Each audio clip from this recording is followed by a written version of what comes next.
retrouve à Lavaré, sur une base de loisirs, et dans le cadre d'un séjour, d'un échange entre jeunes européens, un échange entre des jeunes français et des jeunes hongrois de Roumanie.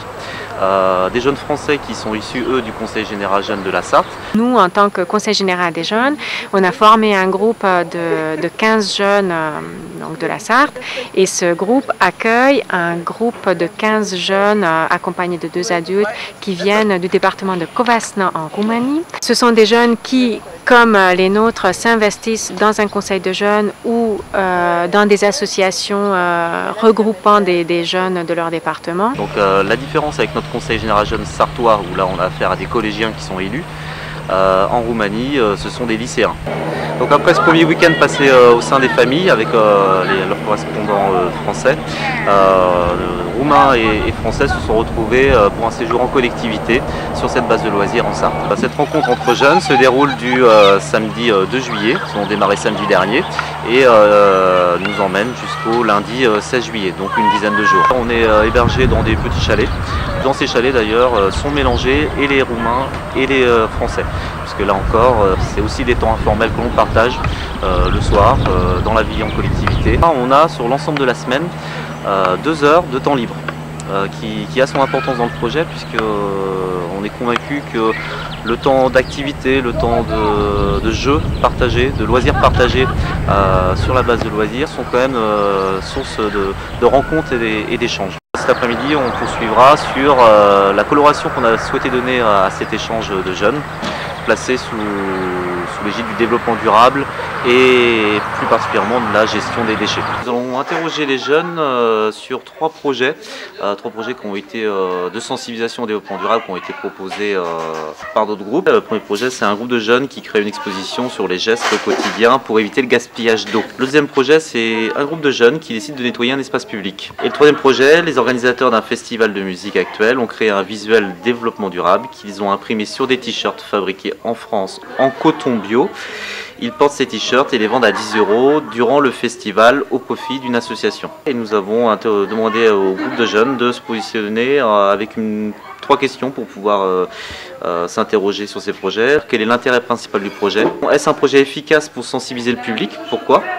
Et puis troisièmement, comment feriez-vous pour que ce projet change les choses? Alors Chika, qui anime ce temps, va également traduire du français vers le hongrois et du hongrois vers le français l'ensemble des débats afin que chacun se comprenne et que tout le monde avance au même rythme. Dans son pays, et en particulier dans la région d'où vient le groupe de Covasna, c'est là qu'on trouve 40% des sources d'eau minérale de l'Union européenne, donc il ne manque pas d'eau. Donc l'idée d'une exposition peut être très intéressante, mais sans doute seulement si effectivement on peut faire venir des enfants ou des jeunes d'un pays d'Afrique qui peut témoigner d'un manque d'eau, contrairement à ce qu'on peut vivre en Europe au quotidien. Et surtout de montrer la différence entre les pays au niveau de l'eau et au niveau de la misère. Par exemple, c'était marqué qu'elle traite l'habitude de la consommation d'eau au niveau de l'Afrique, de l'Europe et de la France.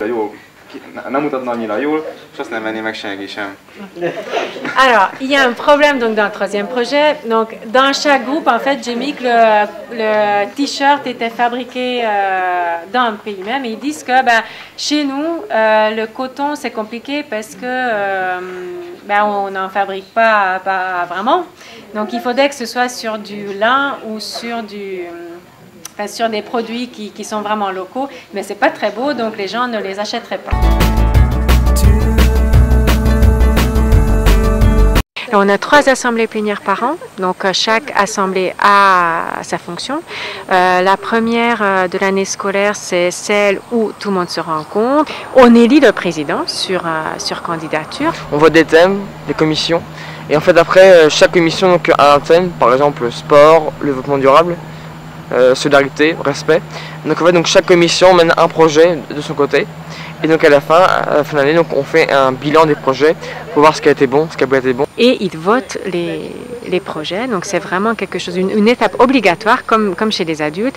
Chaque projet voté ensuite doit, dans la mesure du possible, être mis en œuvre, et chaque projet qui est refusé ne sera pas mis en œuvre. La plupart des départements se restreignent à ce qui est leurs compétences légales, c'est-à-dire les collèges. Donc on se tourne vers les collégiens et je dirais que c'est pas forcément plus mal parce qu'on est vraiment dans une pédagogie vers l'avenir. Ces dernières années, c'est essentiellement le développement durable.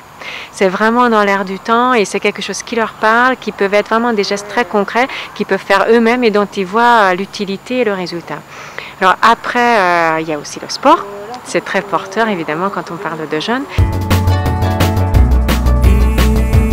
Le Conseil général des jeunes est autonome dans ses décisions comme dans sa façon de fonctionner et on est très vigilant pour essayer d'éviter toute possibilité de récupération politique. Donc on ne fait pas beaucoup de rencontres avec les élus.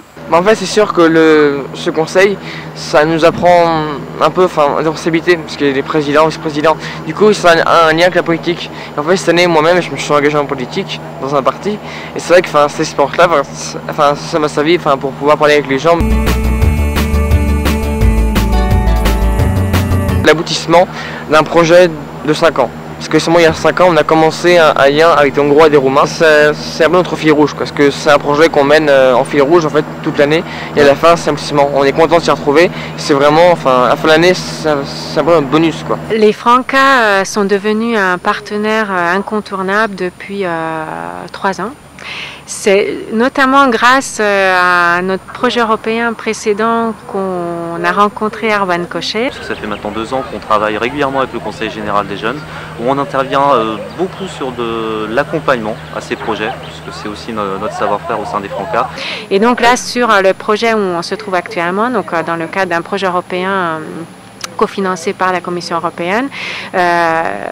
Donc les Francas sont partie prenante réellement de ce projet. C'est une grande aide d'avoir à la fois Erwan et puis des jeunes animateurs qui soient en stage BAFA ou qui soient déjà des animateurs plus confirmés, qui viennent donner un coup de main, qui connaissent la réglementation, qui connaissent bien les jeunes, qui ont plein de jeux en tête. Alors pour nous au Francas, ce séjour ça rentre aussi dans le cadre du projet Éduquer pour demain que l'on développe depuis quelques années maintenant, puisque dans notre projet nous avons bien cette dimension de construire construire la citoyenneté avec les jeunes et la citoyenneté européenne, appréhender l'échelle de l'Europe dès le plus jeune âge pour éduquer à la paix, pour éduquer à une citoyenneté globale. Je me suis engagé parce que c'est une super expérience humaine.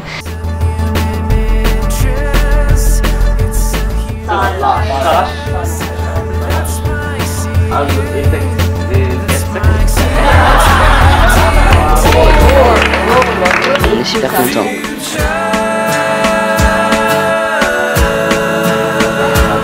On sent qu'il y a de la rencontre, qu'il y a de l'échange, de l'envie de se connaître. Ça c'est le point de départ pour ensuite vraiment, comme je disais tout à l'heure, construire un sentiment de vivre sur le même territoire et sur la même planète.